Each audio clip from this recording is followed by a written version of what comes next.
datang, mohon jangan di skip. Semoga kita capai satu frekuensi.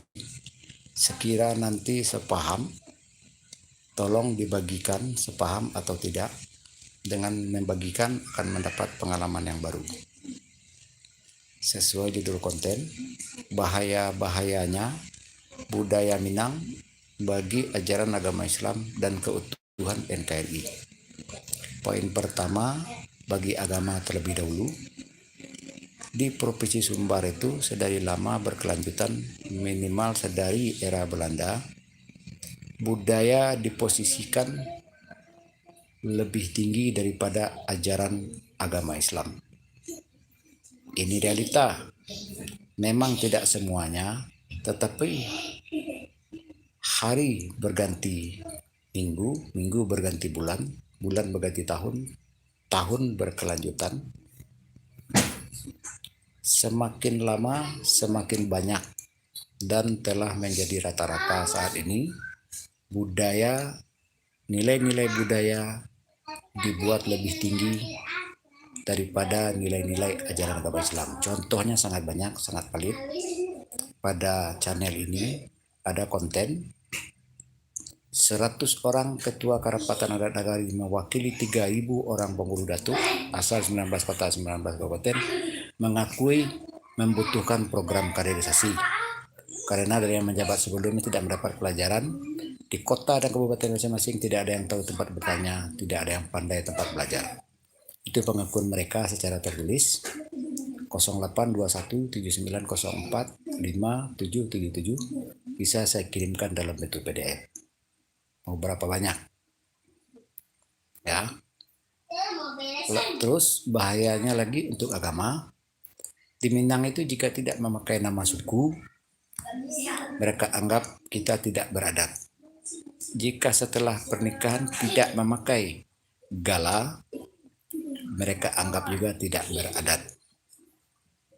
Kalau cerita masalah adat, adat murni ya, lebihlah beradat suku Dayak, Bugis, Sakai, orang Kubu, orang Mentawai, itu adat murni, adat manusia. Kalau adat manusia dia tidak merebut merampas hak-hak orang lain, terutama wilayah tanah, seperti para pengulu di Minang saat ini yang menjadi penyebab utama perebutan perampasan hak wilayah tanah. Mulai dari level kaum, level suku, sampai level provinsi dan kabupaten mengatasnamakan PT dan plasma. Itu kenapa bisa terjadi? Karena nol kaderisasi.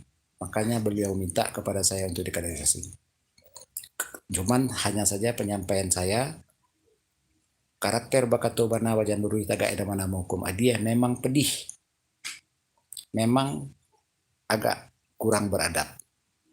Ya, kalau cuman sayangnya orang di Minang sudah biasa bersusun kato, sudah biasa didoktrinisasi oleh Makati, Inyi Perpati, Zulhamdi, Ristarwardi, dan lain-lain YouTuber, biasa bermulut manis.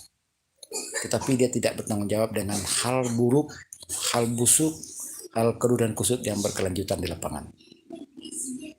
Dan memang kita maklumi, orang-orang sekarang lebih banyak menyukai konten-konten yang tidak penting, yang tidak akan ada membuat perubahan dari buruk menjadi baik, dari baik menjadi lebih baik. Dan tidak bicara secara sistematis kurikulum. Silakan dimasuki kronologi ini lebih dalam, itu bahaya-bahayanya buat agama. Ya. Dan budaya Minang itu tidak ada siar agama Islam. Para pengulu datuk tidak ada siar agama Islam, cuman pengakuannya saja.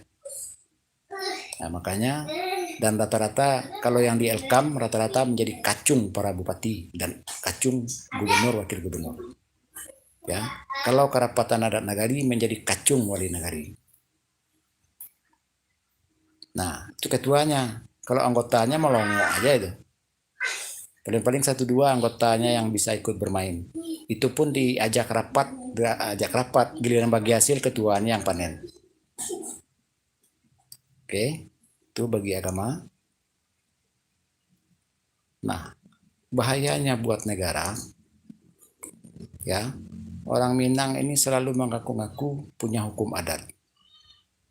Ya, suatu saat akan membahayakan keutuhan NKRI. Makanya pada tahun kemarin banyak 1.000 lebih penganut NII ditangkap. Itu orang-orang yang telah gagal paham, ya, orang-orang yang didoktrin oleh orang-orang sesat, akhirnya berpaham mau mendirikan NII, ya, karena para penghulu datuknya saja sudah mengaku bodoh kepada saya, berarti, dan sementara kaum menganggap para penghulu datuk itu sebagai orang arif bijaksana, cerdik pandai, lelaki cendekia, kadang bahasa batuah. Nah, makanya muda-mudi sangat banyak didoktrin, pergaulan muda-mudi semakin buruk, alih generasi makin buruk, ini tidak baik bagi keutuhan negara. Ya, tambah lagi contohnya, perebutan perampasan hak ulayat, ya, para penghulu datuk yang menjadi penyebab utama sengketa agraria. Itu lama-kelamaan hari ke hari warga akan protes, warga akan demo, warga akan merebut kembali secara paksa. Dan itu akan membuat semakin sibuk anggota TNI dan Polri. Ini ancaman bagi keutuhan negara Indonesia, karena ditambah lagi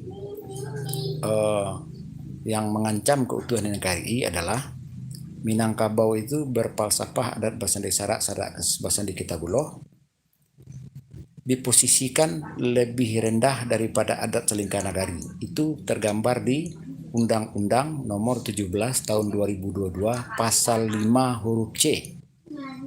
Silakan dibuka. Data LGBT di Minang saat ini dengan angka 60.000 orang lebih, data nasional, silakan ditulis saja di Google LGBT Sumbar, maka antum akan mendapatkan informasi tersebut. Ya, jadi saudara-saudari yang di luar Minang tetap ikuti, ya. Orang-orang Minang sendiri, dia tidak terima saya mempublikasikan apa adanya dengan metode pers, dengan metode jurnalis, dengan metode wartawan. Padahal kalau tidak sesuai dengan realita fakta, mereka tinggal menuntut saya secara hukum. Ini negara hukum.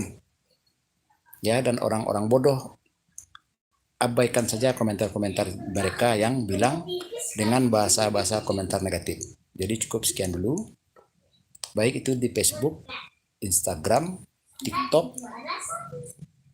Ya, terima kasih atas dukungannya. Terima kasih sebagai viewer, sebagai follower. Ya, terima kasih telah meninggalkan banyak komentar, banyak meninggalkan like, banyak men-share. Ya, suatu saat kita capai Minang lebih baik. Minal aidin wal faizin.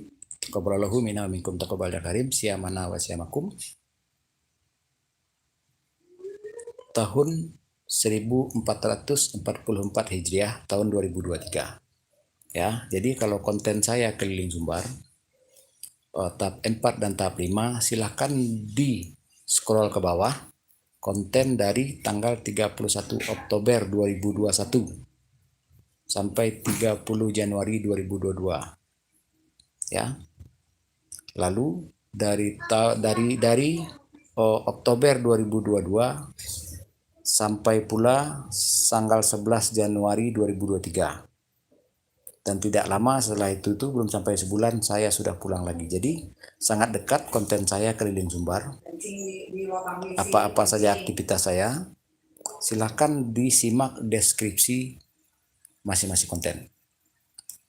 Oke. Data informasi saya transparan jika saudara-saudari memasuki lebih dalam kronologi ini. Ya, silahkan diteruskan. Silahkan dibagikan. Kita bentuk kekuatan di medsos. Ya. Jadi hubungi WA saya tadi jika wadah YouTube, wadah Facebook, Instagram, TikTok tidak memadai. Insya Allah secepatnya kita live di TikTok. Jadi tolong dibagikan TikTok saya jika sudah ditemukan. Pada konten ini yang agak terbaru juga ada TikTok saya jadikan konten. Saya beri judul Part 1, Budaya Minang Membahayakan Agama dan Negara. Ya, hampir 10 menit. Cukup itu saja. Ya, pamit.